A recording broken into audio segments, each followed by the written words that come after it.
Queridos irmãos, abramos novamente as nossas Bíblias no livro de Isaías. Vamos reler os textos que abordamos ontem, inicialmente. Isaías, capítulo 53, verso 5.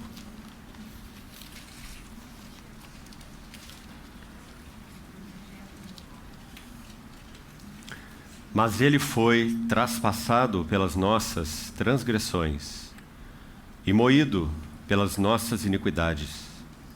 O castigo que nos traz a paz estava sobre ele, e pelas suas pisaduras fomos sarados. Vamos ainda ler novamente o eco dessas palavras na epístola de Pedro. Primeira epístola de Pedro, capítulo 2, a partir do verso 21. 1 Pedro 2, 21. Porquanto para isso mesmo fostes chamados, pois que também Cristo sofreu em vosso lugar, deixando-vos exemplo para seguirdes os seus passos, o qual não cometeu pecado, nem dolo algum se achou em sua boca. Pois ele, quando ultrajado, não revidava com ultraje. Quando maltratado, não fazia ameaças, mas entregava-se àquele que julga retamente, carregando ele mesmo em seu corpo sobre o madeiro os nossos pecados, para que nós, mortos aos pecados, vivamos para a justiça. Por suas chagas fostes sarados. Porque estáveis desgarrados como ovelhas, agora, porém, vos convertestes ao pastor e bispo das vossas almas. Vamos orar. Querido Pai Celestial, mais uma vez te somos tão agradecidos pelas provisões que recebemos da parte do Senhor em nossas vidas pessoais e cotidianas, e também tuas provisões para a vida das tuas assembleias. Muito obrigado, porque podemos nos reunir debaixo desse nome vitorioso do nosso Senhor Jesus, o teu Filho. Muito obrigado, porque podemos contar com a plena provisão do Espírito Santo para compreendermos as Escrituras. Usa de misericórdia conosco nessa noite. Esteja entre nós. Prepara o nosso coração para que juntos possamos ouvir a voz do pastor e bispo das nossas almas.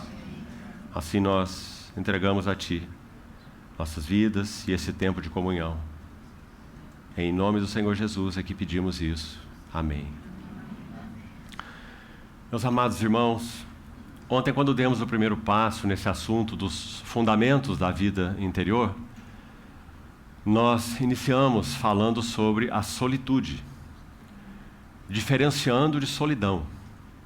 Solidão é a ausência de pessoas e muitas vezes ela é involuntária.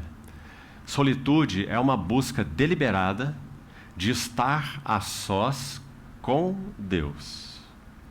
Mais do que isso, solitude significa que, ao nos colocarmos deliberadamente a sós com Deus, nós queremos nos expor à sua palavra.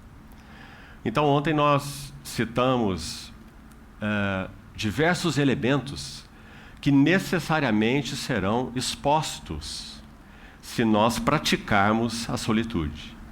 Então, por favor, não entenda esse assunto da solitude como algo opcional na tua jornada e na tua história com o Senhor. É absolutamente indispensável. Nunca poderemos ouvir bem o Senhor, não cresceremos no discernir a unção interior, que João enfatiza de modo tão interessante, precioso, profundo em sua epístola, dizendo que essa unção nos ensinaria a respeito de todas as coisas, que ela é verdadeira, não é falsa. Ele acrescenta: permanecei nele como ela vos ensinou. Então, não avançaremos em discernir a voz do Senhor no nosso homem interior, a não ser que nós realmente pratiquemos solitude. E isso, é claro, envolve um preço. Aliás, o que na vida de um cristão não envolve preço? A única coisa que não envolveu preço já nos foi dada. Foi a nossa regeneração. O Senhor vira em direção a nós, que éramos um nada, não é? E estávamos num monte de lixo, e o Senhor nos resgatou para si. Esse foi um movimento unilateral da graça do nosso Senhor. Graças a Deus por isso.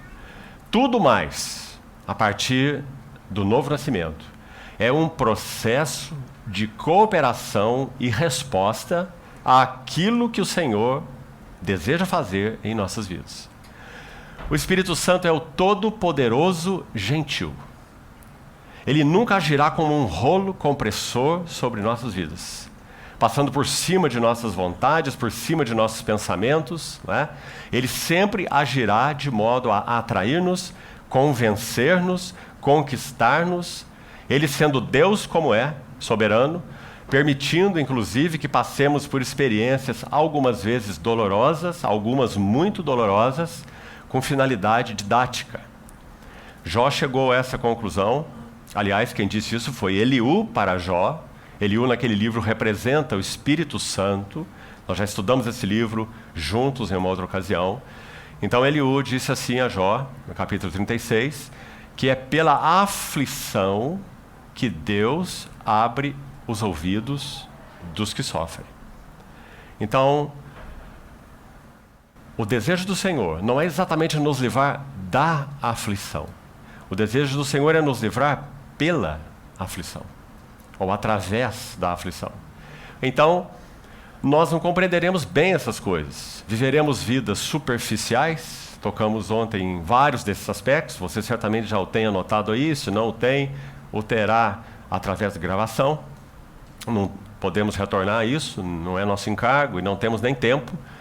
Mas os irmãos observaram quantos itens nós citamos ontem que necessariamente serão expostos na prática da solitude. Porque nós estamos nos colocando diante daquele que é a luz, no qual não há treva nenhuma. E diante da palavra que é verdade. Envia, Salmo 43, novamente, que citamos ontem.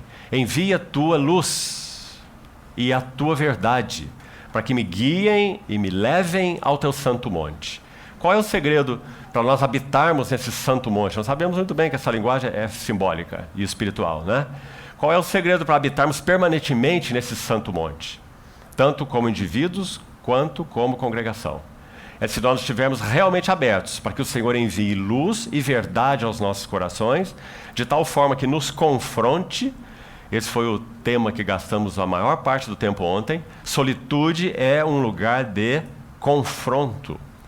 Porque nós vivemos uma vida regida, nossas vidas naturais, não é? O que somos em nós mesmos, vivemos uma vida regida por compulsões. Os irmãos já pensaram nisso? E já detectaram isso na sua história? Compulsão por muita coisa, não é só por alimento, não, no caso de alguns. Compulsão por coisas, compulsão por estar com pessoas, compulsão por sexo, compulsão por qualquer outra coisa. Vidas compulsivas. E sabe, meus queridos irmãos, o processo transformador de Deus, ele nos levará de uma vida compulsiva a uma vida compassiva. E essa é a maravilha do trabalho transformador de Deus. Então, ontem nós já falamos bastante sobre a solitude como lugar de confronto. Aí nós terminamos. Falamos sobre a solitude como um lugar de encontro. E aí citamos alguns textos que são simplesmente maravilhosos, que enfatizam essa questão de estar sob as suas asas. Porque é o amor misericordioso de Deus, como a expressão aparece no Salmo 36, é que nos conduz a um encontro no lugar do confronto. Porque se nós estivéssemos na solitude, expostos à palavra do Senhor, apenas confronto, sejamos sinceros, meus amados irmãos, mesmo que sendo feito pelas mãos do Deus que nós temos, nós ainda ficaríamos muito desencorajados. É como um pai que frequentemente dissesse ao filho: você não entende, você não obedece, você não faz, você isso, e você não, e não, e não. Não é? Então é claro que é extremamente necessário que o Senhor confronte nossas almas. mas também é necessário que nesse confronto nós sejamos encontrados por aquele que nos coloca debaixo das suas asas. Não é verdade que na disciplina de nossos filhos, porque nós somos pais naturais, especialmente quando geramos nossos filhos, nós éramos jovens, mesmo que cristãos, não é? Não é verdade que nós erramos muito com eles, todos nós? Muitas vezes confrontando demais e acolhendo pouco, e muitas vezes acolhendo demais e confrontando pouco. Mas o nosso Deus realiza isso de modo tão perfeito, porque Ele é o Pai das luzes, porque dele vem todo o dom perfeito. Então, o lugar do confronto é também o lugar do encontro. Quando citamos para os irmãos, gostaria que você abrisse novamente o Salmo 36. Observe, nós fomos até o verso 9 em citação, e eu não citei para os irmãos o verso 10. Eu iria mostrar algo para você aqui. Que beleza esse versículo do Salmo 36. Abra, por favor, de novo, e nós vamos então seguir com o segundo passo nessa noite.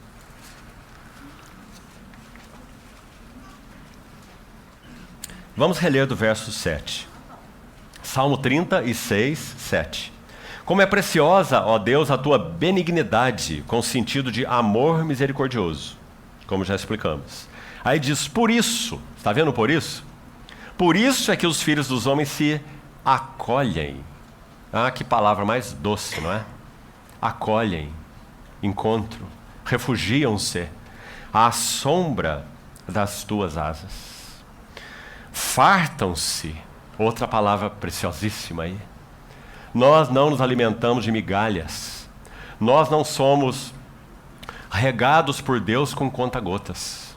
Nós fomos colocados em um ambiente espiritual que é chamado de casa de Deus, está aí, à frente no versículo, né?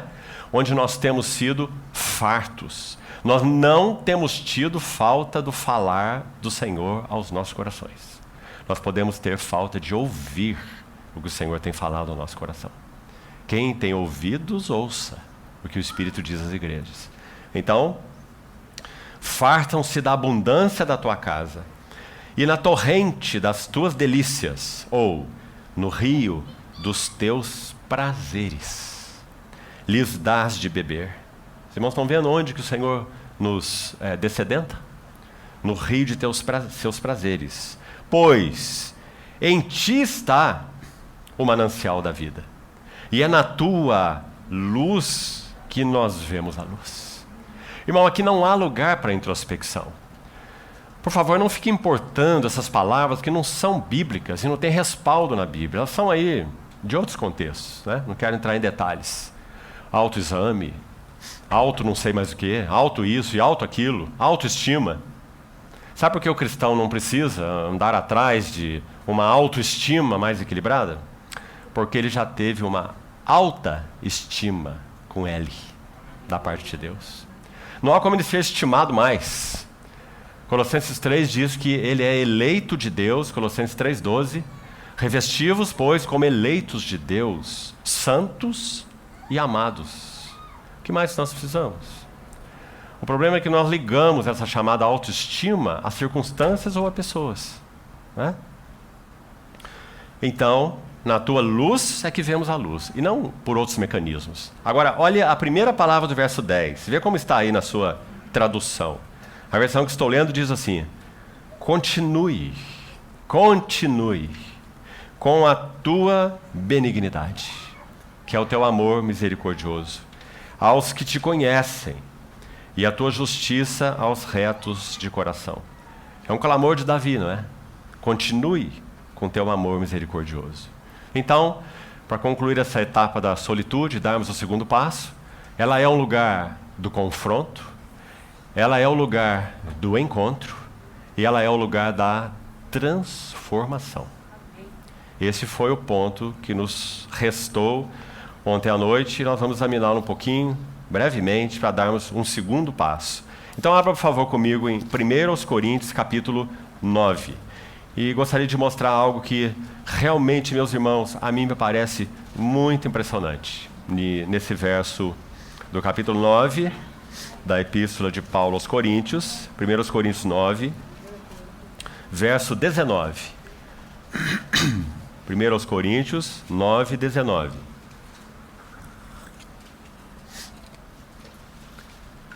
Não dá para nós explicarmos o que está acontecendo nesse capítulo, então você depois faça seu estudo, por favor. Vamos direto ao ponto.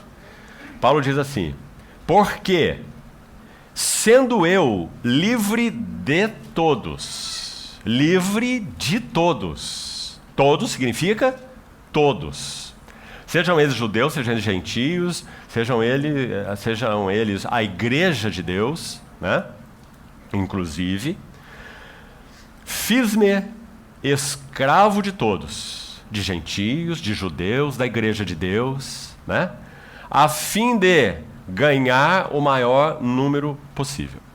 Irmãos, aqui está incrustado um princípio espiritual muito relevante dentro do tema que estamos compartilhando. Vou buscar explicá-lo com a ajuda do Senhor assim.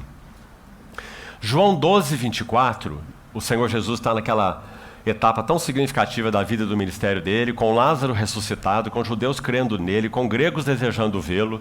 Então, no verso 24, quando André e Filipe vão dizer a Jesus que gregos querem vê-lo, ele diz assim: é chegada a hora de ser glorificado o Filho do Homem. Se um grão de trigo caindo na terra não morrer, fica ele só. Mas se morrer, produz muito fruto. Então, eu gostaria que você, nesse versículo, selecionasse a seguinte frase: se não morrer, fica só. Esse é o princípio espiritual, válido para todas as relações das nossas vidas. Na vida conjugal, se você, irmão e irmã, não estiver disposto a tomar a cruz, seguir o Senhor, de tal forma que a vida do eu, o que você quer, o que você acha, o que você pensa, seus caminhos particulares, né, eles sejam levados à cruz do Senhor, você vai ficar só dentro do seu casamento. Porque o segredo da comunhão está nesse versículo. Cada um de nós, em todas as esferas, precisamos morrer para que nós possamos encontrar a verdadeira comunhão. Enquanto estivermos inteiros, nós não conseguiremos ter a verdadeira comunhão. Nós tentaremos ter com aqueles que se encaixam nas nossas prerrogativas. Não é verdade isso? Então esse é o princípio espiritual. Agora olha o que Paulo está dizendo aqui. O princípio está aqui em 1 Coríntios 9, 19 também. Eu gostaria de colocá-lo assim. Primeira coisa, se você examinar esse termo, a minha tradução diz livre de todos, certo? Essa palavrinha de aí, ela pode também, certamente, sem nada forçado aqui, ser traduzida assim: livre para fora de todos. E mais ainda, mais interessante, mais específica, Paulo vai dizer: sendo eu livre para longe de todos. Não é muito impressionante essa expressão? O que Paulo quer dizer ser livre para fora de todos, ser livre para longe de todos? Ele está dizendo que se isso é verdade, sendo eu livre de todos, fiz-me escravo de todos, a fim de ganhar o maior número possível. Nunca poderemos ganhar outros em nenhum sentido, se nós, aqui está o princípio, não, primeiro, morrermos para eles. Nós queremos comunhão no corpo de Cristo, então precisamos morrer para os outros. Você está entendendo o que isso significa? Se você depender do sentimento de outros, se você depender da atitude de outros, se você depender do acolhimento de outros, se você depender da maneira como vai tratar alguém, da maneira como alguém te trata, nunca será encontrado o lugar da verdadeira comunhão do corpo de Cristo. Por isso ele vai dizer: eu fiz-me livre de todos. Se nós estudarmos a epístola aos Filipenses, nós podemos ir ainda um passo mais. Paulo vai dizer lá que ele era livre de tudo, não é apenas de todos. E de tudo em que sentido? Ele era livre da riqueza e era livre da pobreza. Ele era livre para ser humilhado e também era livre para ser honrado. Meus amados irmãos, e isso realmente é maturidade espiritual. Por isso muitas vezes não nos alcança. Porque nós temos uma atitude extremamente negativa quando nós somos humilhados. E temos uma atitude extremamente positiva a ponto de nos incharmos quando nós somos louvados. Nós temos uma atitude de murmuração quando vivemos situação de dificuldades, de pobreza. E temos uma atitude de autossuficiência quando vivemos uma situação de abundância. E o que é pior? A murmuração ou a autossuficiência? O que é pior, a pobreza ou a riqueza? Segundo o Novo Testamento, as duas são provas da parte de Deus. Não é apenas o pobre que é provado, o rico é provado.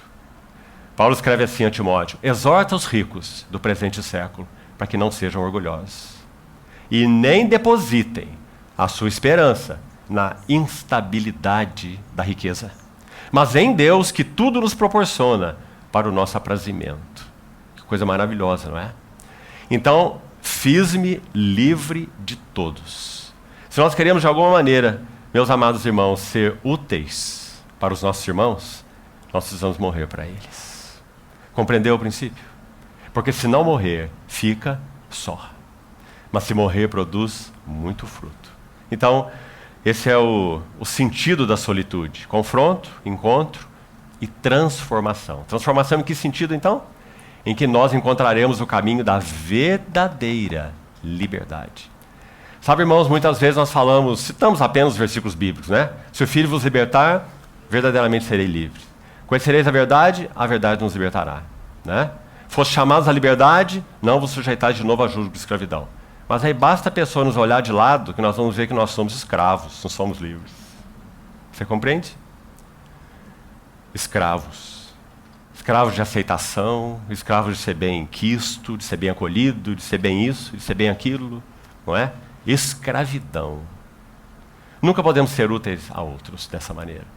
Meus irmãos, quando o mesmo texto, Isaías 53, diz que o nosso Senhor foi levado como um cordeiro mudo perante os seus tosqueadores, essa expressão carece de um tempo de meditação aos seus pés. Porque nosso Senhor não ficou mudo, me permita com toda a reverência usar essa linguagem, mudo, mas mordendo sua língua. Compreende? Sem morder sua língua. Mudo, mudo. Porque ele não tinha nada para justificar diante dos outros. Ele entregava-se àquele que julga retamente. Será que temos aprendido a fazer isso na comunhão do corpo de Cristo? Será que temos? Será que quando alguém, falando em termos relacionais, né? E emocionais, e até espirituais, bate a porta na nossa cara, será que nós mantemos a nossa aberta? Ou batemos também a nossa na dele?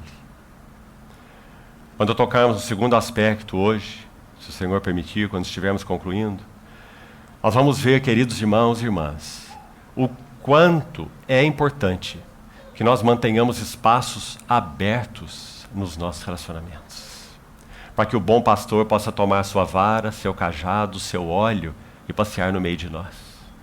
Muitas vezes ele não consegue fazer isso, porque nós não temos espaços abertos nem em nós para ouvir sua voz, por tudo que já compartilhamos ontem, os entulhos que mencionamos ontem, e nem porque há espaços entre nós. Espaços entre nós estão preenchidos com o quê? Falta de compreensão, ressentimentos, amarguras, disputas e inveja, antipatias, suspeitas malignas. Enquanto a palavra do Senhor diz que o amor, o verdadeiro amor, nunca suspeita mal. Mas é tão comum no corpo de Cristo nós suspeitarmos mal uns dos outros. Não é, meus amados irmãos? Então, se essas montanhas de lixo vão acumulando nos espaços entre nós, como o Senhor vai andar neles? Você se lembra quando Neemias foi usado pelo Senhor para a restauração dos muros de Jerusalém? É muito interessante. Ele diz que ele monta no seu cavalo, sai ali escondido, ele quer avaliar a ruína primeiro. É um livro maravilhoso aquele livro. Quem sabe um dia podemos estudá-lo juntos. E é dito que ele chega em um lugar em que ele teve que descer do cavalo, porque havia tanto entulho que não havia lugar para o cavalo que ele montava. Muitas vezes isso é verdadeiro entre nós. Por isso o Senhor não encontra espaço entre nós. Os espaços já estão preenchidos por todos esses entulhos. Você está mais um deles. Falta de perdão. Falta de perdão. Se não perdoardes uns aos outros, vosso Pai Celeste não vos perdoará das vossas ofensas. Não é no sentido de que ele vai retê-las e de que essa falta de perdão nos condenará ao inferno. Isso não é o sentido. mas é que nós seremos mantidos numa falta da doçura, da alegria, do gozo, da comunhão com Ele. Comunhão com Ele foi interrompida, porque nós não perdoamos. E seja lá o que for, e seja lá vindo de quem for. Então, deixe-me ler uma frase para você para concluir esse passo da solitude. Vamos dar o segundo passo. Alguém escreveu assim sobre solitude. Escute com atenção. A solitude, que é então estar a sós com Deus e exposto à sua palavra, transforma os hipócritas em pessoas meigas, atenciosas e magnânimas, profundamente convencidas da sua própria pecaminosidade. Porque é um lugar de confronto, de luz, de encontro, né? E termina assim. Pessoas, então, profundamente convencidas da sua própria pecaminosidade e tão profundamente conscientes da misericórdia de Deus, que toda sua vida se transforma em ministério. Que lindo, meus irmãos. Ministério não é algo que você faz em determinado tempo. Não é algo profissional. Se é assim, então é profissional. Ministério são nossas vidas.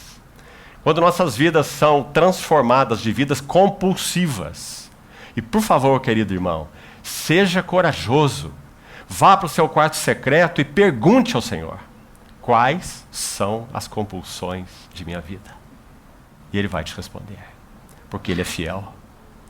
E à medida que a luz for raiando e nossas vidas acolherem o falar do Senhor, porque isso depende de nós, hoje, se ouvirdes a sua voz, não endureçais os vossos corações.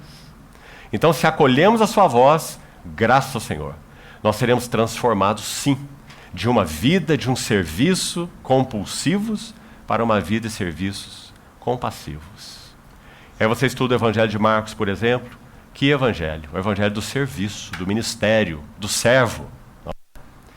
Então, o Senhor Jesus, na primeira multiplicação dos pães, narrada por Marcos, é dito que Nosso Senhor vê aquela multidão, e Marcos registra assim: e se compadeceu deles, porque eram como ovelhas que não têm pastor.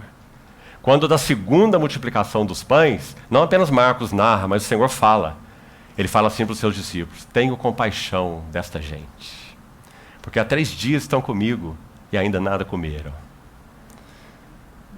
Uma vida compassiva. Meus irmãos, não há nada mais lindo na vida da igreja do que uma vida compassiva. Porque o contrário dela é uma vida crítica, cínica, que cobra, que exige. Um servo do Senhor que viveu um século passado, inclusive no período difícil da Segunda Guerra Mundial, ele diz assim: nós nunca podemos nos aproximar da comunhão com exigências. Nós só podemos nos aproximar da comunhão com gratidão. Por causa de quem o Senhor é. Por causa do que Ele fez. Então faça as perguntas diante do Senhor. Senhor, eu tenho me aproximado da comunhão com exigências? Eu quero moldar os irmãos a meu ideal de comunhão. Você também já pensou sobre isso? Sabe, irmão, não foi à toa que Tozer disse assim: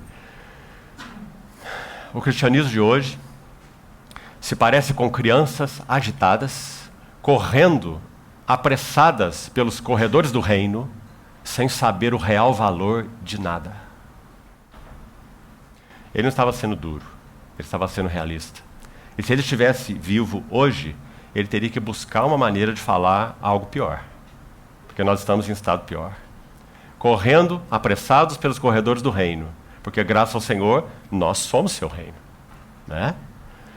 O seu reino de sacerdotes. Mas não sabemos o real valor de nada. Então, meus queridos irmãos, nunca podemos nos aproximar da comunhão com exigências.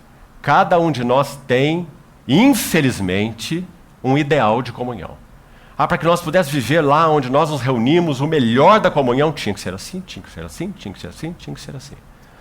Aí o seu irmão do lado já não pensa assim, o outro já também não, o outro já tem uma terceira visão, 4ª, 5ª, 6ª, 10ª. Cada um de nós tem um ideal de comunhão. Apenas o Espírito Santo sabe o que é comunhão, porque Ele é o Espírito da comunhão. E se nós não oferecemos lugar para Ele em nossos corações, ouvirmos Sua voz, retermos Sua palavra, nós nunca teremos a comunhão ideal segundo Ele. E sabe, meus irmãos, alguns irmãos mais velhos, muitas vezes, a maioria das vezes, infelizmente, por falta de conhecerem o caminho da cruz, eles forçam o seu ideal de comunhão na vida da Assembleia, moldando a Assembleia ao seu ideal de comunhão. Então a Assembleia tem a cara dele, e não o reflexo do que o Senhor quer fazer entre os irmãos. Então são coisas sérias, sim, sérias, e verdadeiras para todos nós, todas as nossas Assembleias. Eu também sou um presbítero, e me relaciono com irmãos há quase 4 décadas. Então, todos nós carecemos de nos apresentar diante do Senhor, dizer: Senhor, julga tudo. Tudo. Então, concluímos aqui esse assunto da solitude. Vamos para o segundo passo, meus queridos irmãos. E vamos chamar o segundo passo, então, consequência do primeiro, é uma corrente de 3 elos, andam juntos. Não há, na verdade, como ter um e não ter outro, nós vamos percebendo à medida que avançamos. E vamos chamar esse segundo passo de silêncio do coração. Bem diferente de solitude, não é? Há aspectos bem particulares ligados a ele, mas nós nunca adquiriremos um silêncio interior, um silêncio do coração, se nós não praticarmos o a sós com Deus e expostos à sua palavra.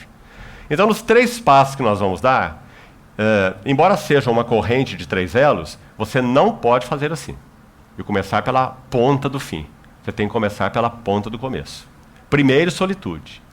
Primeiro, retire-se do mundo todo dia para um lugar tranquilo. Repetindo aqui, mais uma vez, as palavras de Tozer. Retire-se do mundo todo dia para um lugar tranquilo, ainda que seja apenas o seu quarto, diz ele. Desligue os sons desagradáveis e saia do seu lugar tranquilo determinado a não ouvi-los. E por aí ele segue.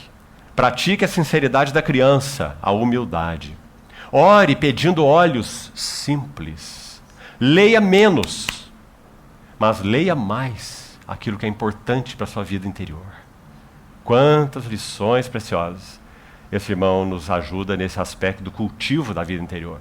Então, silêncio do coração é um passo adentrado à medida que praticamos solitude. Alguns chamaram este passo na história aí passada da igreja de quietude. Também é uma linda palavra. Quietude. Então a solitude nos conduzirá ao silêncio do coração. Quietude. Vamos ver o que ela significa. Abra comigo, por favor, em Romanos 16, 25. O Senhor nos conceda, pela sua bondade, graça e clareza para avançarmos nesse segundo passo tão importante para as nossas vidas, queridos irmãos, tanto pessoais quanto coletivas. Romanos, capítulo 16.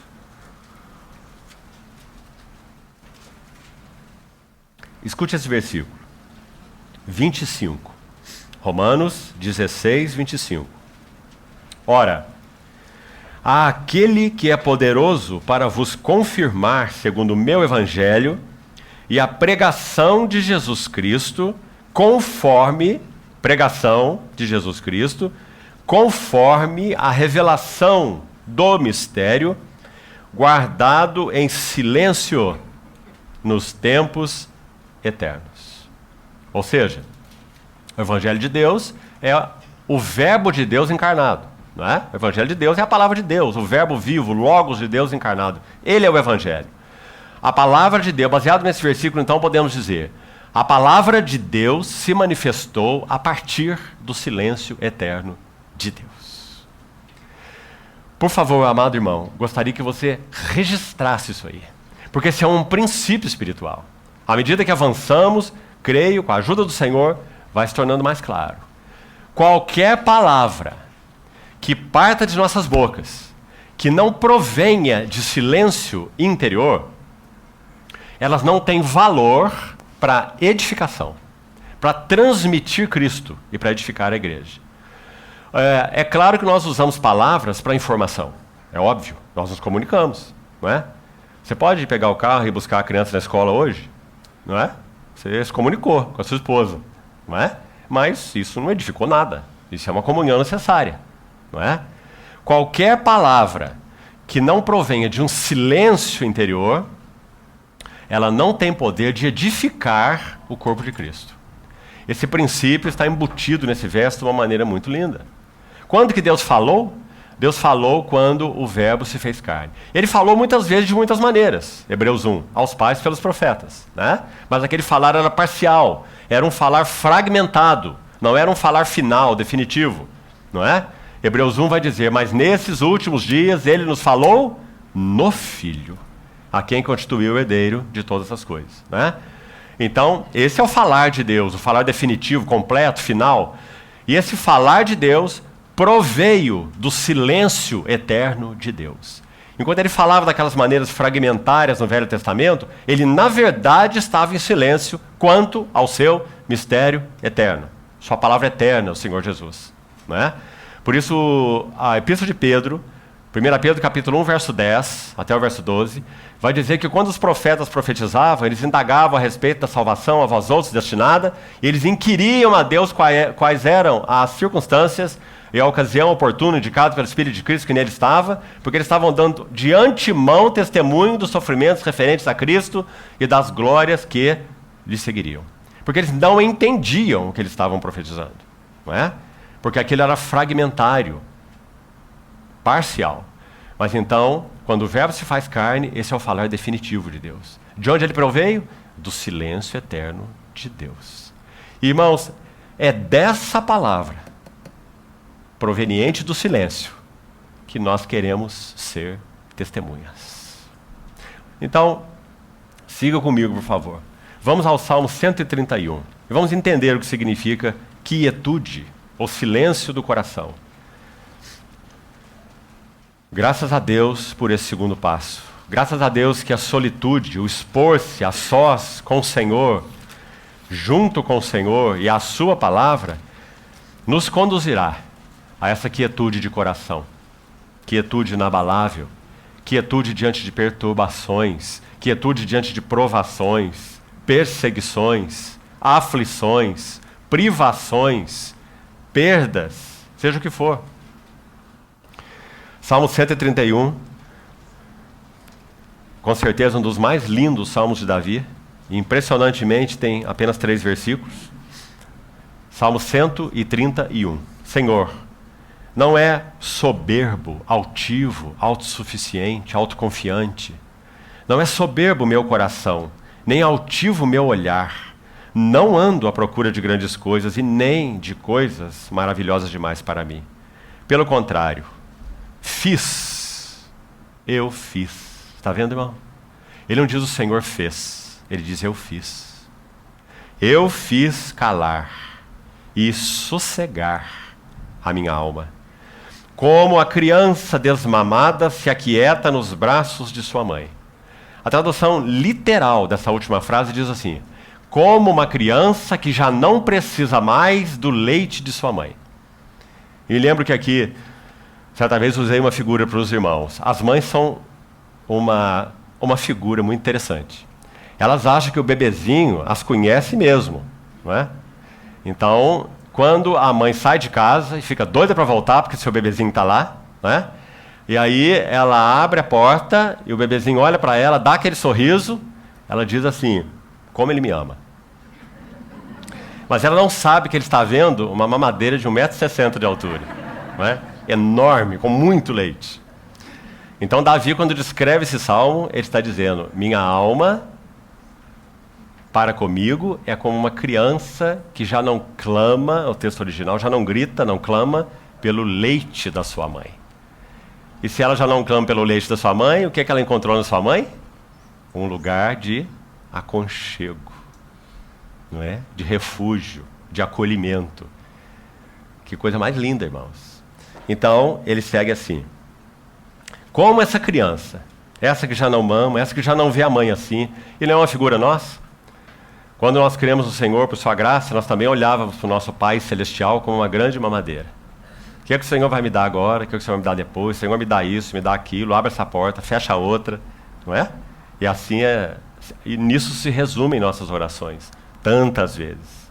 Mas ele vai dizer, essa criança desmamada, como ela, é minha alma para comigo. E aí ele vai dizer, espera. Nós vamos examinar bem aqui e ali essa palavra hoje, porque ela tem toda a relação com a quietude do coração, ou com o silêncio interior. Espera. Espera, ó Israel, no Senhor, desde agora e para sempre. O Senhor responde nossa oração basicamente de 3 maneiras. A primeira é um sim. E aí nosso sorriso vai até as orelhas. Mas ele também responde a nossa oração dizendo não. E muitas vezes nós nos entristecemos. Mas é definitivo, né? Mas às vezes ele responde a nossa oração dizendo, espere. Desculpe.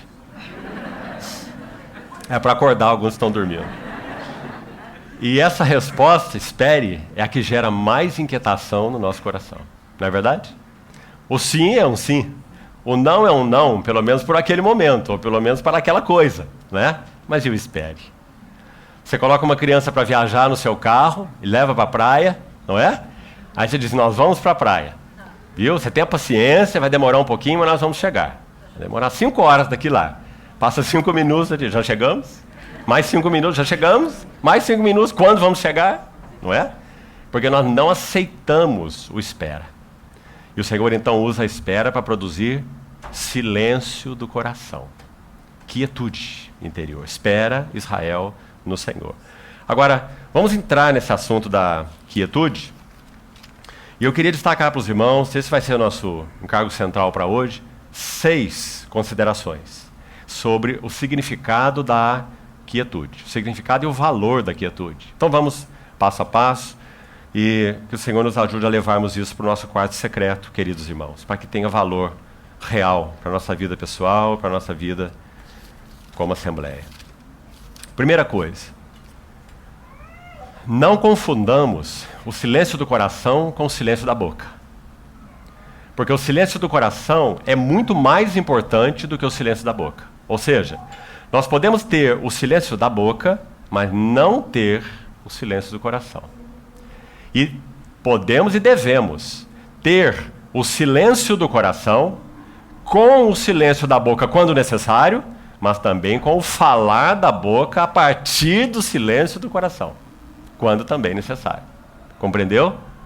Então, o silêncio do coração é mais importante que o silêncio da boca. Quietude é silêncio do coração. Vamos para alguns versículos? Olha Isaías capítulo 30. Veja o que diz o verso 15. Vamos ler juntos.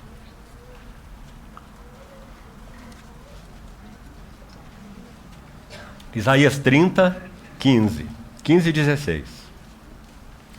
Porque assim diz o Senhor Deus, o Santo de Israel.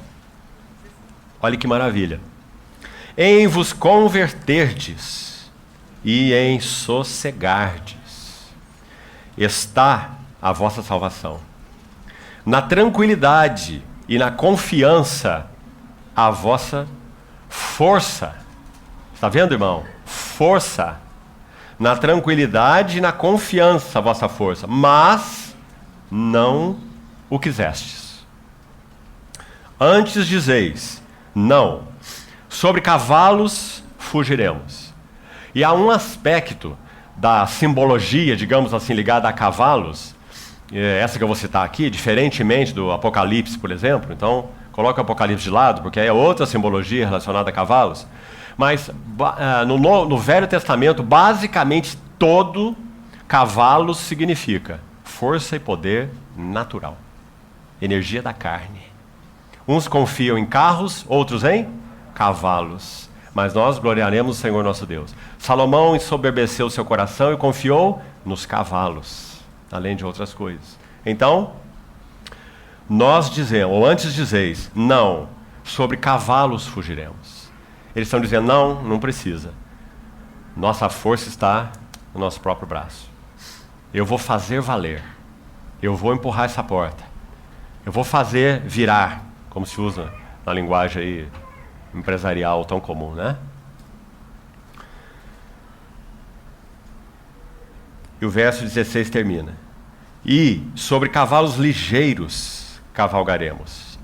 Então o Senhor diz assim: sim, ligeiros serão os vossos perseguidores. O Salmo 62, vamos a ele, é outro texto preciosíssimo sobre o significado da quietude. E vou destacar só 2 versículos nesse salmo. Diz assim, Salmo 62. O verso 1 diz assim: somente em Deus, ó minha alma, espera. Está vendo de novo aí a palavra? Espera silenciosa. Agora, alma silenciosa, está prestando atenção? Ele não disse boca silenciosa. Porque não tem nenhum sentido, nenhum valor a boca silenciosa em si, se a alma não está silenciosa, né? Então, somente em Deus a minha alma espera silenciosa, alma quieta, alma que descansa, alma em quietude. Dele vem a minha salvação. Só Ele é minha rocha e minha salvação. Olha o verso 5. Somente em Deus a minha alma espera silenciosa. Dele vem a minha esperança. Só Ele é minha rocha e minha salvação. O que muda do verso 1 e 2 para o verso 5 e 6 é a palavra salvação no verso 1 e esperança no verso 5. Não é? A alma que espera encontra nele o quê? Salvação, e encontra nele esperança. Quietude, silêncio interior. Olhe mais um verso. O Salmo 130. Aqui, meus irmãos, também há algo tão lindo que eu gostaria que você recolhesse para você. Antes de ler, vou comentar alguma coisa. Salmo 130. Vamos ler o verso 1 e depois vamos ler o verso 5 desse salmo. Escute com atenção. A história de amor do nosso Deus conosco começou muito antes da nossa história de amor com Ele. Segundo a Bíblia, a história de amor de Deus conosco começou antes da fundação do mundo. Porque Ele nos elegeu em união com Cristo, antes da fundação do mundo. Se nós que somos cristãos realmente cremos no fato inequívoco de que Deus é absolutamente soberano, e que então a história dele conosco começou muito antes da nossa com ele, então nós teremos necessariamente que crer, não há escapatória. Se ele é soberano, e se sua história começou conosco antes da nossa com ele, então tudo o que ele de alguma maneira permitiu, mesmo que para nós seja misterioso e inexplicável. Quem disse que essa mentezinha que nós temos foi destinada a conhecer todas as coisas de Deus? Quão insondáveis são os seus caminhos e quão inescrutáveis os seus juízos. Quem conheceu a mente do Senhor?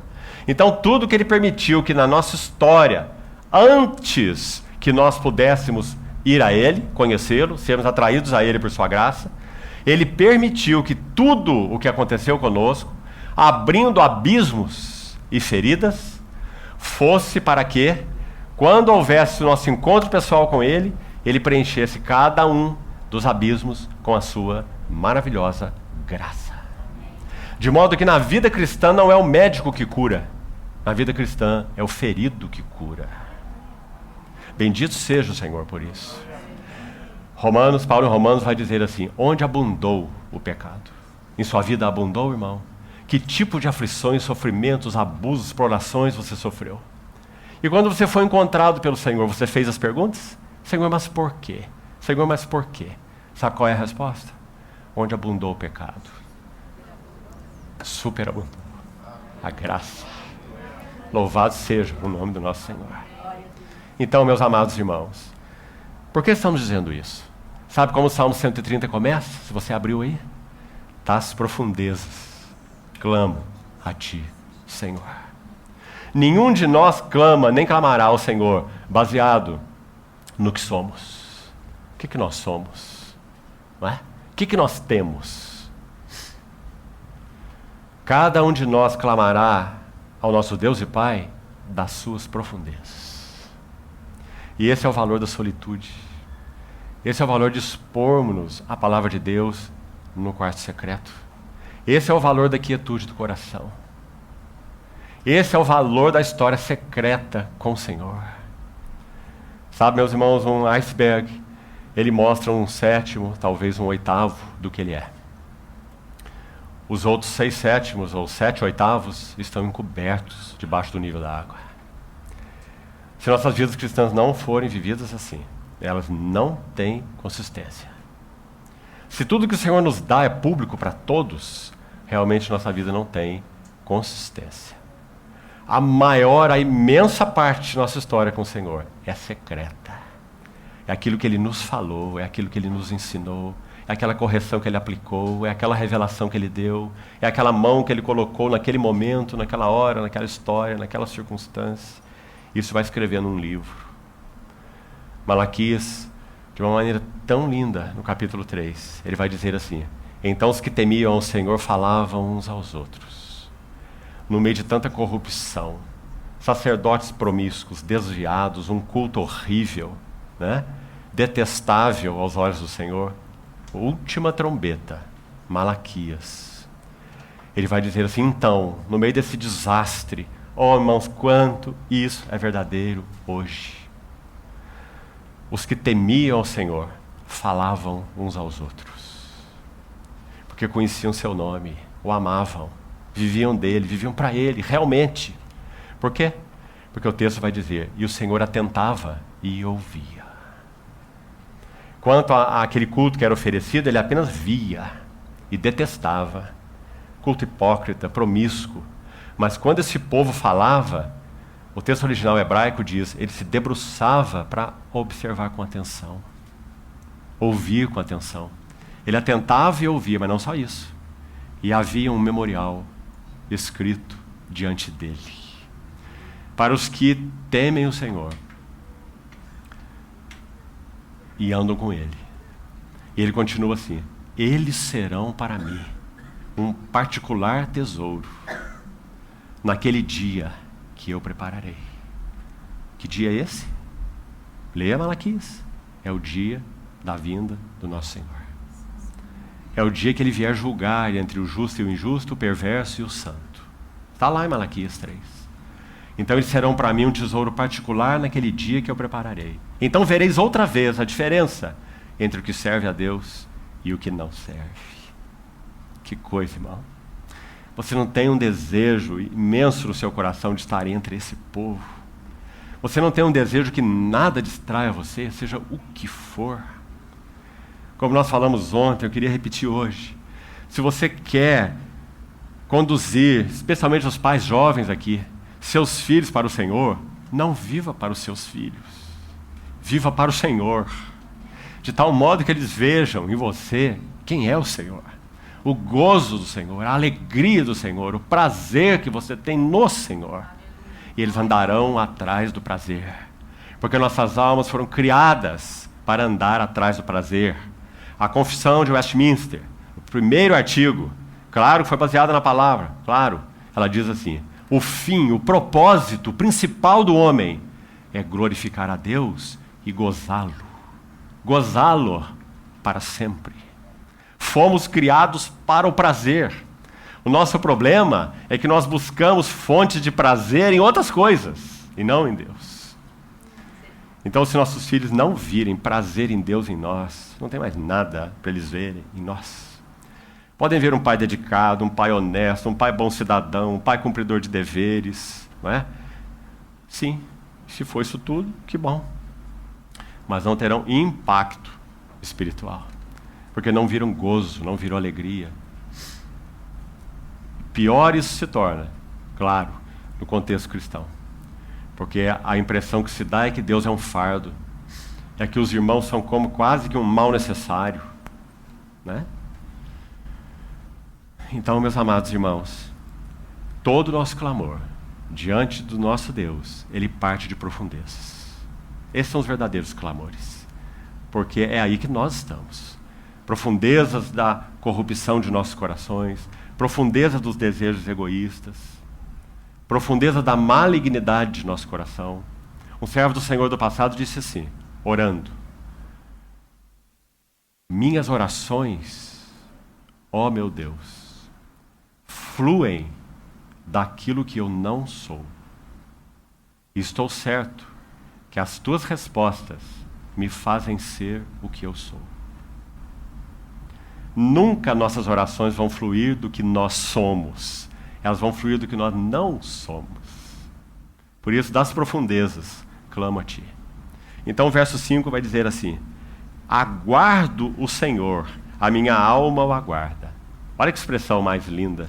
Talvez agora, quando você ler os Salmos, esses versículos vão soar diferente. Porque todas as vezes que você lê espero pelo Senhor, espera Israel, aguarda o Senhor, você vai ver que esses versículos dizem respeito a silêncio do coração, a quietude interior. E essa palavra aguardo, na língua original, é muito bonita. Ela significa embrulhar, ligar, unir, especialmente de modo a trançar. Então ele está dizendo, minha alma está trançada, embrulhada, torcida com o Senhor. Eu não espero mais nada de ninguém. Aguardo o Senhor, minha alma o aguarda. Eu espero na sua palavra. Não há lugar melhor de esperar, meus amados irmãos. Há mães que esperaram na palavra do Senhor pela rendição dos seus filhos a Cristo até o leito de morte. Algumas viram antes de partir, outras só verão quando encontrarem com eles lá. Espero na sua palavra. Segundo aspecto, ligado à quietude.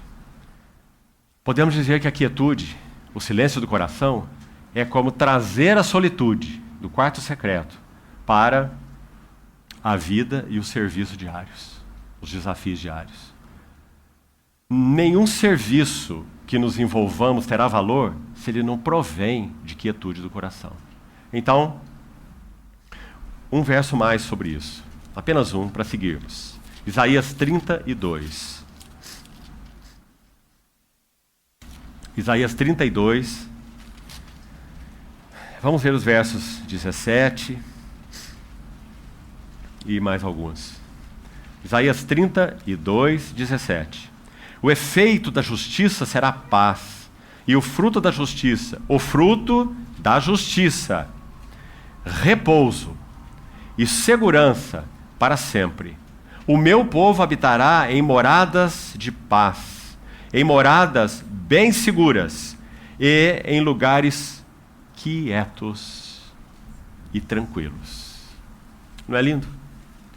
Quando nós vemos o significado particularmente espiritual disso, qual é o sentido do Senhor fazer promessa para o seu povo de colocá-los num lugar tranquilo se a tranquilidade fosse externa?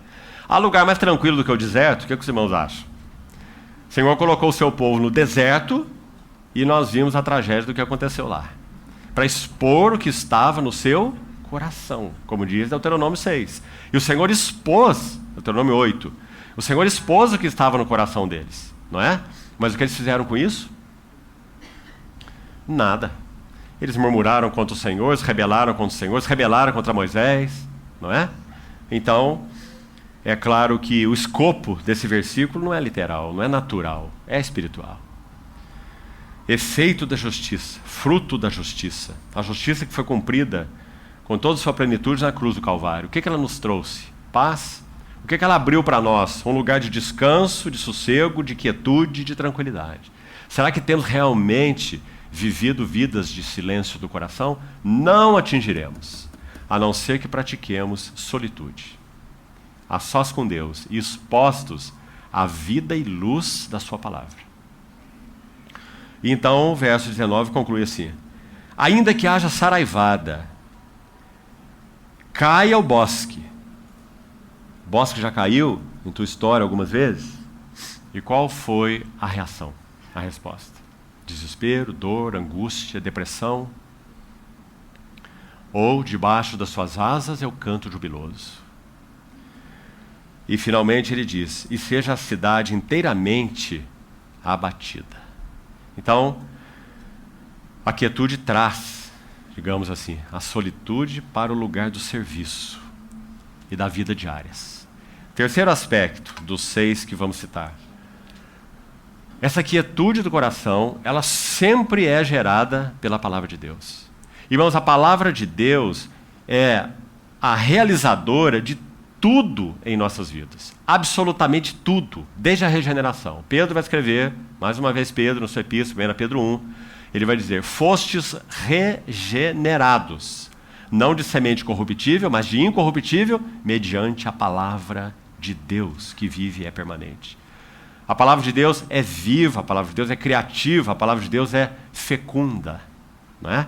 Então a quietude é criada a partir da palavra de Deus.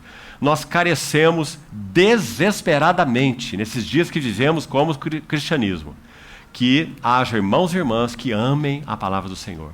Jovens que amem a palavra do Senhor. Mais Esdras que disponham seu coração para buscar a lei do Senhor, para cumpri-la e para ensinar em Israel. Ah, meus amados irmãos, imaginemos que os irmãos têm aqui 4, 5 irmãos que são considerados os irmãos mais velhos. Que seria dessa assembleia? Com esses irmãos cheios da palavra viva de Deus. Isso vale para todas as assembleias, não é? Que seria? Então temos que fazer a pergunta: por que, de modo geral, não vemos isso? Por que, de modo geral, há outras coisas ocupando o nosso coração e não a palavra do Senhor? Paulo escreve assim para Timóteo: merecedores de dobrados, honorários, na verdade o sentido lá é honra, é claro que inclui sustento, porque essa é uma responsabilidade do corpo de Cristo, né? Quando é o caso de um irmão se entregar ao serviço ao Senhor, por chamado do Senhor, reconhecido pela Assembleia, em serviço em tempo integral, então é importante que, obviamente, os irmãos que entendem o que isso significa, cooperem com esse irmão, localmente. Mas vamos ao sentido mais profundo do texto. O sentido ali é honra. Merecedores de dobrada honra são os presbíteros que presidem ou que lideram bem. E aí ele enfatiza assim, especialmente os que se afadigam na palavra e no ensino. Meus irmãos, a igreja do Senhor não conseguirá dar um passo consistente, sólido, no cumprimento dos propósitos do Senhor, sem que a palavra do Senhor seja clara, seja diretiva, que revele Cristo. Ah, meus irmãos, me permitam uma expressão muito pessoal. Há uma ânsia em meu coração de, no contato com tantas assembleias que nós temos, ouvindo tantos irmãos falarem, aqui ou ali em encontros, escutar menos eu, minha mulher, meu filho, minha história, fui, fiz, e escutar mais Cristo, Cristo, Cristo, Cristo, a glória de Cristo, as belezas de Cristo, as virtudes de Cristo. Alguém já disse assim, quando nós falamos eu, essa é a nossa vergonha. Quando nós falamos Cristo, essa é a nossa glória. E esse mesmo irmão disse assim, quem somos nós quando pensamos sobre o eu? O nosso pai foi Adão. O nosso avô foi o pó. E o nosso bisavô foi o nada. Não é? Porque nós colocamos à frente e começamos com testemunhos pessoais, ao invés de pregar a palavra do Senhor e mostrar a beleza de Cristo. Irmãos, nossas vidas não são atraentes. Cristo é atraente. Suas glórias, suas virtudes, suas belezas são inescrutáveis, são maravilhosas. Jonathan Edwards, quando já estava com seu problema pulmonar, partiu para o Senhor com 54 anos de idade, imensamente usado pelo Senhor nos Estados Unidos durante o grande despertamento evangélico do século XVIII. Ele disse assim, muitas vezes, só de ouvir ou de ver o nome Cristo, o meu coração ferve dentro de mim. Irmãos, ele era um intelectual. Jonathan Edwards é considerado ainda hoje um dos maiores pensadores dos Estados Unidos. Era um homem extremamente devotado ao Senhor Jesus. Ele escreveu assim no seu diário, quando eu passeava pela floresta para cuidar de minha saúde, eu já estava com um processo de deterioração pulmonar avançado, ele disse que assentou debaixo de uma árvore desceu do seu cavalo, depois de uma jornada, e começou, sem sua Bíblia nesse caso, né? Já estava ali estocada de uma maneira muito profunda em seu coração, inclusive memorizada, e ele começou a meditar nas glórias de Cristo. E ele escreve assim no seu diário: eu nem mesmo sei por quanto tempo eu estive ali. Eu como que perdi a noção de tempo. Ele escreve. Aí ele diz assim: quando eu vivo, em particular, momentos assim, deixar esse ambiente e voltar de alguma maneira a me ocupar com as minhas necessidades, me parece algo à beira do insuportável. Graças ao Senhor. Nossas necessidades são necessidades, né? Ele estava doente. Ele partiu com esse problema pulmonar. Me parece que ele já tinha fibrose pulmonar. A capacidade pulmonar já estava reduzida.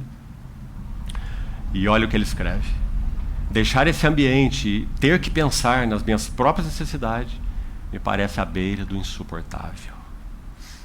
Então, meus amados irmãos, nós fomos chamados para conhecer, por revelação, do Espírito e na palavra, do Espírito que nos ensina, que nos abre a visão espiritual e, sobretudo, a glória de Cristo na palavra, e trazer essas glórias à vista de outros. Isso é ministério cristão. Que o Senhor levante. Eu sei que há mais de uma assembleia aqui, e sei que também estou falando para muitas outras assembleias. Que isso seja uma verdade para todos nós, todos, inclusive a assembleia no qual eu pertenço. Que nós sejamos homens e mulheres, neste aspecto, especialmente irmãos homens. Jovens, em particular, também, que amem a palavra do Senhor. Que vejam Cristo nas Escrituras, de um modo tão deslumbrante, que será incondicional a atração de outros. Porque Cristo é extremamente atraente. Então, quietude, gerada pela palavra de Deus. Quarto aspecto. Deixa-me citar um versículo sobre isso para os irmãos, ainda antes de seguirmos. Abra, por favor, em Filipenses, uma epístola que já estudamos juntos. Filipenses 4. Filipenses 4, verso 4.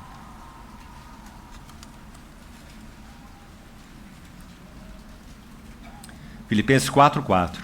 Alegrai-vos sempre no Senhor. Outra vez digo, alegrai-vos. Agora aqui. Seja a vossa moderação. Sentido de moderação é ser calmo, brando, suave. Seja a vossa moderação conhecida de todos os homens. Agora tem aqui uma frase muito interessante. Apressadamente, nós podíamos interpretá-la como sendo a iminência da vinda do Senhor, né? O Senhor está vindo, o Senhor está perto. Não tem nada a ver. Não é o sentido nesse texto aí. Ele está dizendo que o Senhor está próximo, o Senhor está pertinho, o Senhor está aqui, junto conosco.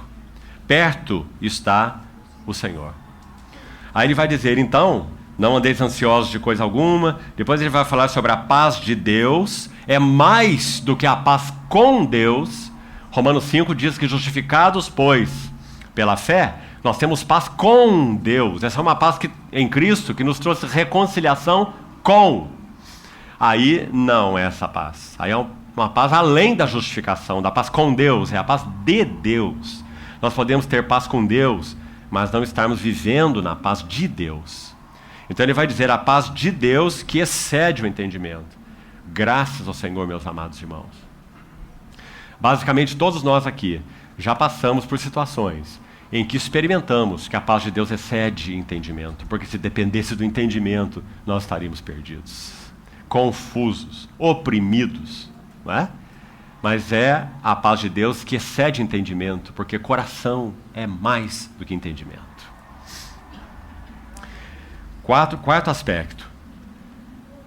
Quietude nos abre para ouvir a Deus. Aqui nós podemos passar ligeiramente por ele, porque já fiz um comentário sobre isso. livro de Jó, que já estudamos juntos. Um dos versículos mais importantes do livro de Jó, sabe qual é? É o último do capítulo 31. É o verso, se não me engano, 40 do capítulo 31. Sabe o que diz lá? Fim das palavras de Jó. Porque até o capítulo 31 ele fala demais. Porque ele não compreende os caminhos de Deus, não é? Mas eu sou justo, eu sou íntegro, eu sou reto. E ele está falando sério. Porque Deus deu um testemunho dele no início do livro dizendo que era mesmo. Quando Satanás se apresenta a Deus, ele diz assim que o servo Jó, aliás, o Senhor diz: observaste o meu servo Jó? Homem íntegro, reto, temente a Deus e que se desvia do mal. Deus que falou. Então quando Jó diz: eu sou justo, eu sou íntegro, eu sou reto, ele está falando sério. Ele vivia uma vida justa, ele vivia uma vida íntegra, ele vivia uma vida reta. Então qual era o problema de Jó? Autoconfiança. Ele se baseava nessas coisas e interpretava Deus, os tratos de Deus com ele, baseado nessas coisas, né? A chave do livro de Jó, muitos comentaristas nunca entenderam o livro de Jó. Então não leia qualquer comentário sobre Jó. Porque a chave do livro de Jó está em uma palavra: filiação. O desejo de Deus era elevar Jó de um nível de maturidade espiritual, de compreensão, para um nível muito mais elevado. É o que o Novo Testamento chama de filiação. Então, Jó interpretava Deus de acordo com os tratos de Deus. E ele fica muito bravo com Deus, não é? Ele chega a dizer que Deus era o caçador que estava espreitando a ele como uma caça para atirar nele a flecha, né? Ele chega a dizer assim para o Senhor: deixa-me, como dizendo, coloque seus olhos em outro. Você está mirando em cima de mim e eu estou sendo alvo de tudo isso, não é? O livro é muito impressionante. Então ele fala. Quando nós chegamos no capítulo 29, 30 e 31, nós estamos no ápice da vida egocêntrica. Jó está se auto-justificando diante de Deus, ele está tendo autopiedade e ele está se auto-glorificando. Autojustificação, autopiedade e autoglorificação. Olha o ápice do ego aí. E olha como isso nos afeta. Então, quando ele já não tem mais o que falar, o livro diz fim nas palavras de Jó. Então, no capítulo 32, Eliú representa o Espírito Santo. E ele começa a falar com Jó. E aí Jó não fala mais nada. Ele está ouvindo. E Eliú está falando. Eliú está apresentando coisas do ponto de vista de Deus. Mas ainda não basta. Eliú fala do capítulo 32 ao capítulo 37. 6 capítulos. Mas quando chega no capítulo 38, é dito: então o Senhor, do meio de um redemoinho, respondeu a Jó. E o Senhor então faz algumas perguntas para ele. E vai mostrar a finitude dele, o tamaninho dele, para compreender os caminhos de Deus. Não é? E o Senhor faz cada pergunta, irmãos, que realmente não é como o nosso Enem de hoje em dia, não. Jó tirou 0 na prova. Porque o Senhor perguntou: Jó, o caminho do vento, você conhece? Você sabe como as cabras monteses dão crias? E Jó não consegue responder nenhuma pergunta. E o caminho do relâmpago, Jó? E você estava comigo quando eu criei? O hipopótamo, o crocodilo, o que você sabe sobre eles? Não é? Então, o ignorante Jó, ele diz assim: uma vez falei eu, e não replicarei. Ponho a mão na minha boca. E aí você se lembra? O Senhor compara Jó a 2 animais: o hipopótamo e o crocodilo. Que na verdade são muito mais do que isso, né? São figuras de animais, na verdade, pré-históricos, né? Mas vamos usar essa linguagem aí: o Behemoth e o Leviatã. E esse hipopótamo, ele se parece com Jó porque ele tem pernas como colunas. Quem consegue dar uma rasteira num hipopótamo? Ninguém conseguia derrubar Jó com sua justiça. Eu sou, né? É dito que quando Jó saía nas praças, os príncipes punham a mão nas suas bocas. Os nobres punham as mãos nas suas bocas. Os príncipes se retiravam. Então, ele compara Jó ao hipopótamo, que tem as suas bases nas suas pernas como colunas de bronze.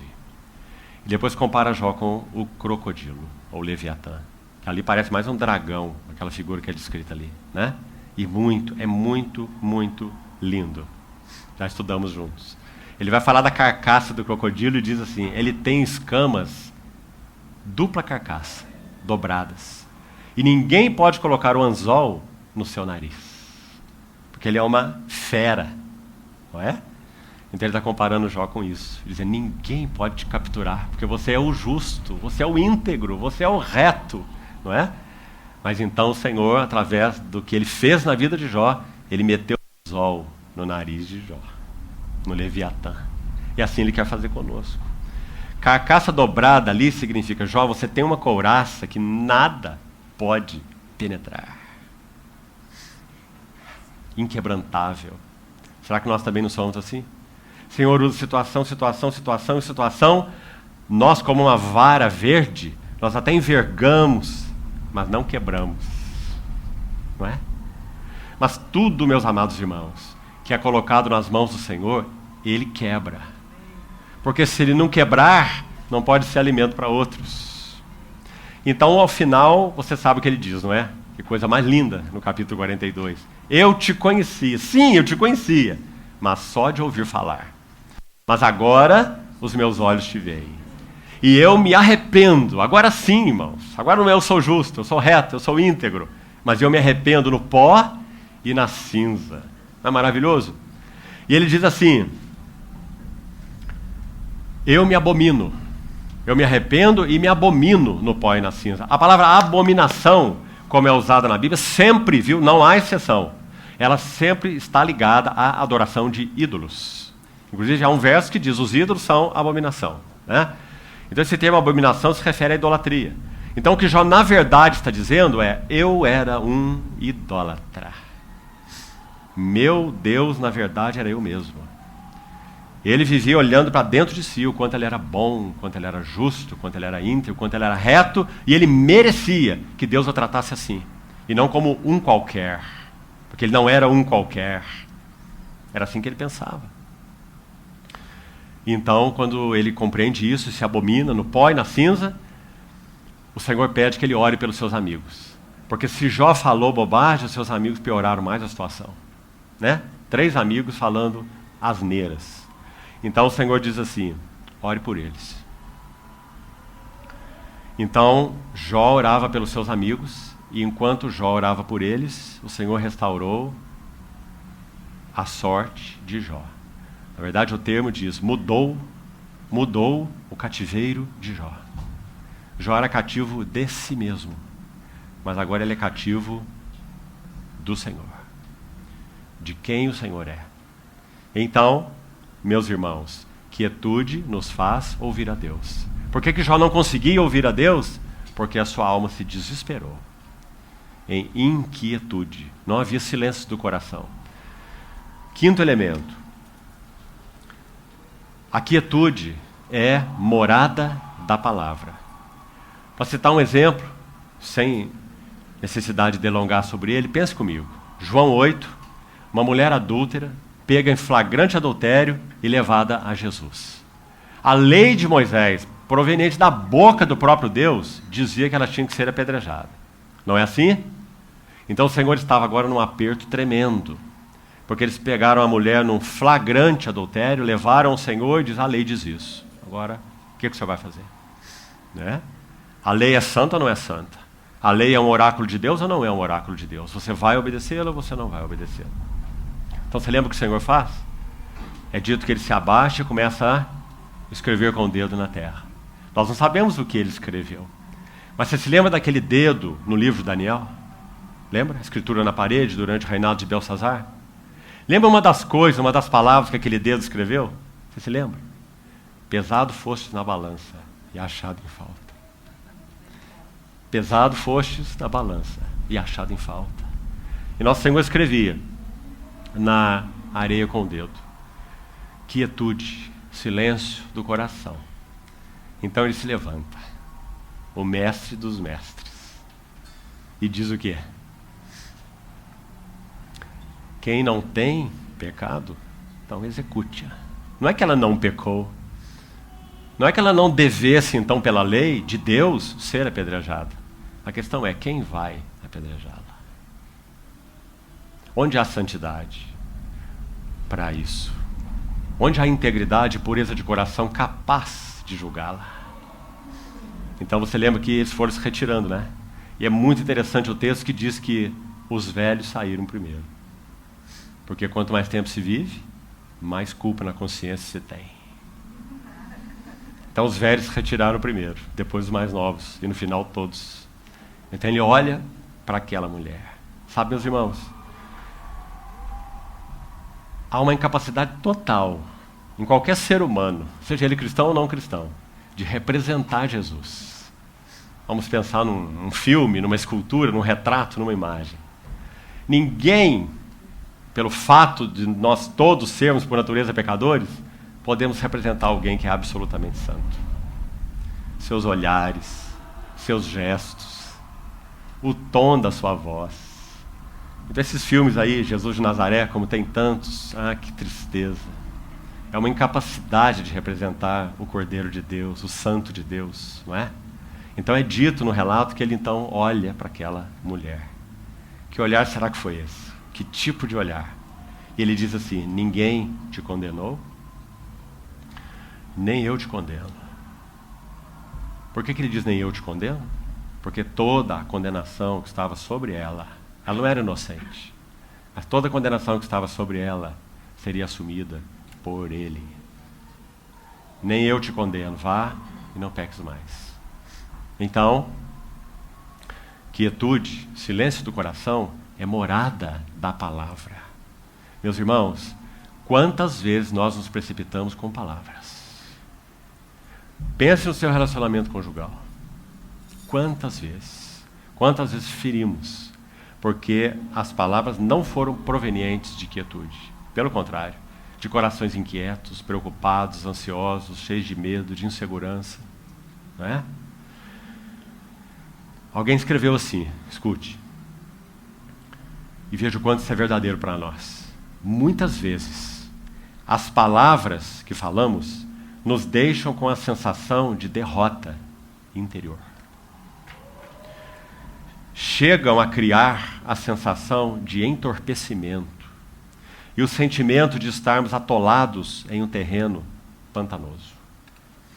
E é tão interessante que parece que quando uma pessoa entra nesse processo de falar meio que descontroladamente, não proveniente de um silêncio interior, mais ela fala. Ela percebe, um cristão, experiência especial, ele percebe que ele está atropelando, indo à frente do que Deus deseja que ele fale. E ele ainda fala mais, porque aí ele quer justificar o que ele já falou errado. Não é? E ele fala, e ele fala, e fala. Então, o sentimento de estarmos atolados em um terreno pantanoso. Muitas vezes as palavras nos deixam com uma ligeira depressão, ou em um nevoeiro que obscurece a janela da nossa mente. Em suma, escute essa frase: é a quietude, o silêncio do coração, que nos mantém peregrinos. Aí, esse irmão que escreveu isso vai explicar assim: por que a quietude nos mantém peregrinos? Com frequência, chegamos em casa, voltando de um período de conversação, com o sentimento de que nos tiraram algo precioso ou que pisotearam solo sagrado. O silêncio interior guarda o fogo interior. Nosso primeiro dever é cuidar do fogo interior, para que quando for realmente necessário, ele forneça luz e calor para os viajantes perdidos. Muito poética, né? E linda a linguagem. Que esse fogo interior, conservado pelo silêncio do coração, ele promova luz e calor para viajantes perdidos. O que vai nos manter em uma jornada como peregrinos e forasteiros que somos é o silêncio interior, a quietude do coração. E finalmente, o último item. Meus irmãos, como isso fala para nós, irmãos mais velhos, todos nós. A relação entre quietude e pregação.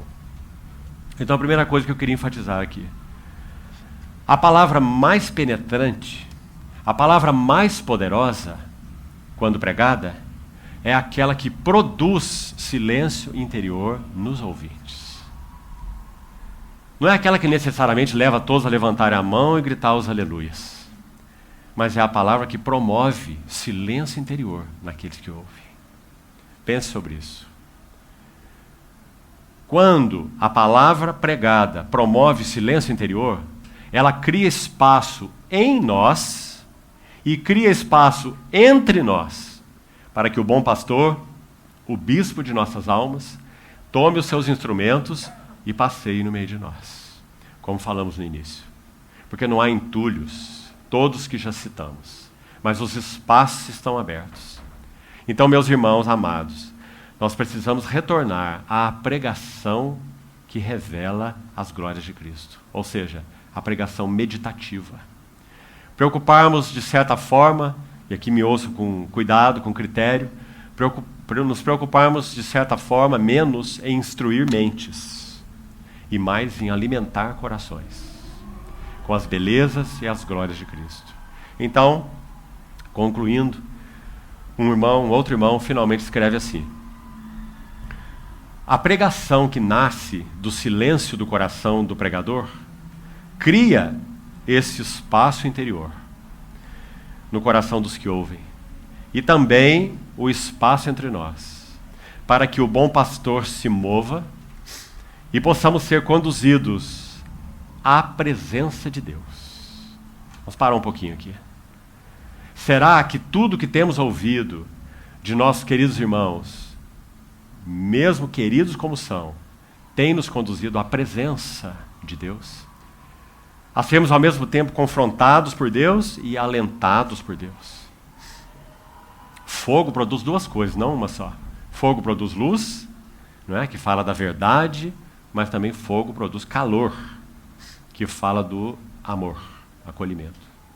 Então, um espaço entre nós para que o bom pastor se mova e possamos ser conduzidos à presença de Deus. E para quê, então, sermos conduzidos à presença dele?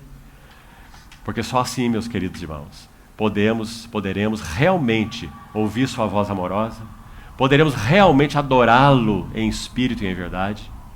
E já disse para os irmãos uma outra vez aqui, e gostaria de repetir. Muitas vezes, o Espírito Santo realiza mais em nós e entre nós em 5 minutos, com essa realidade que nós estamos citando aqui, do que em 10 anos de ensino bíblico, puramente. Instruindo cabeças, instruindo mentes. O anseio de Paulo, quando ele falava sobre isso, se referindo às reuniões da igreja, é expresso nas palavras de 1 Coríntios 14, verso 23. Ele diz assim: quando todos os reunis no mesmo lugar, se todos passarem a falar em línguas, não dirão que estáis loucos, mas se todos profetizarem, poderão então todos aprenderem e serem consolados. O que é profetizar? A palavra em si, o profetem, profetizar, significa falar em lugar de, no sentido estrito da palavra profecia.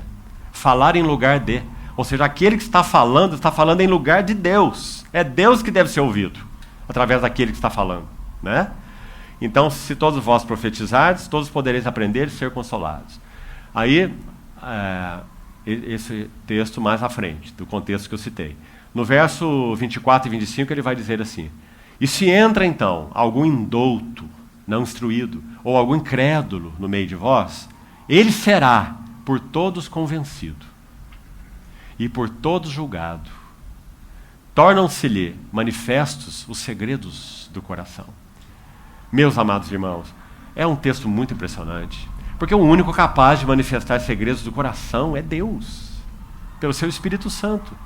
E aquela pessoa que entrou ali, às vezes com uma segunda ou terceira intenção, ele teve seu coração exposto por causa da presença do Senhor. Tornam-se manifestos os segredos do seu coração. E tem mais ali, 1 Coríntios 14, 25. E ele então se prostrará com o rosto em terra e testemunhará que Deus está de fato no meio de vós. Então aqui tem mais uma pergunta para nós, relacionada à quietude e pregação. Será que a nossa contribuição como servos do Senhor e servos da palavra tem gerado isso no coração daqueles que nos ouvem? Tem aberto espaço entre nós para que o bom pastor caminhe?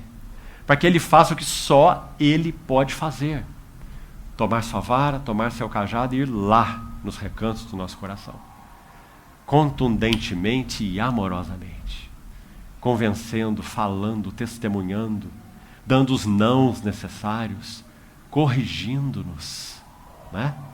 Meus irmãos, a reunião do povo do Senhor não tem valor se isso não acontecer. Não tem nenhum valor. Então, que a nossa pregação, ou que a nossa cooperação com relação à palavra do Senhor parta de um silêncio do coração, de quietude. Esse é o sentido dela. Amanhã, à noite, se o Senhor permitir, vamos dar o último passo. Já vou dizer para você qual é. A solitude nos conduzirá à quietude, ao silêncio interior, ao silêncio do coração. E essa solitude e essa quietude nos manterão em constante oração. Ou em uma vida de oração que é uma vida de amizade com Deus. Ou seja, você não perde Ele de vista nunca, por nada, nem por ninguém. Nunca. O Senhor Jesus expressou o segredo disso quando Pedro cita em Atos 2 o Salmo 16, que diz assim: o Senhor Jeová, eu o tenho sempre à minha presença. Tão impressionante isso. Ele não está dizendo assim, eu estou sempre na presença dele. Isso era verdade também. Mas aí o que ele disse aqui foi o contrário. Eu tenho Jeová, meu Senhor, sempre à minha presença. Estando ele à minha direita, não serei abalado.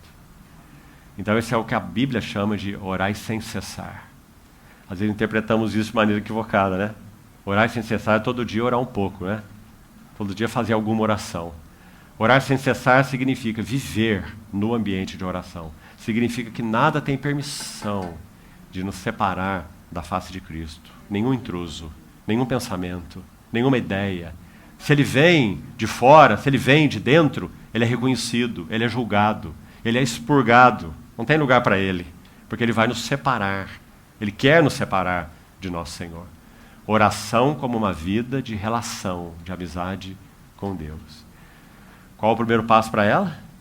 Você acha que pode chegar a isso do dia para a noite? Nós chegamos a isso através do caminho da solitude. Solitude, expostos à palavra do Senhor. Quietude do coração, para que possamos ouvir a voz do Senhor. E então uma vida de constante oração. Permanecei em mim, e eu permanecerei em vós. Nosso Senhor Jesus quer que Ele seja para nós o nosso ambiente. Vamos então, meus amados irmãos, orar juntos sobre isso e confiar que o Senhor continuará dando seus passos junto conosco nesses dias. Vamos orar.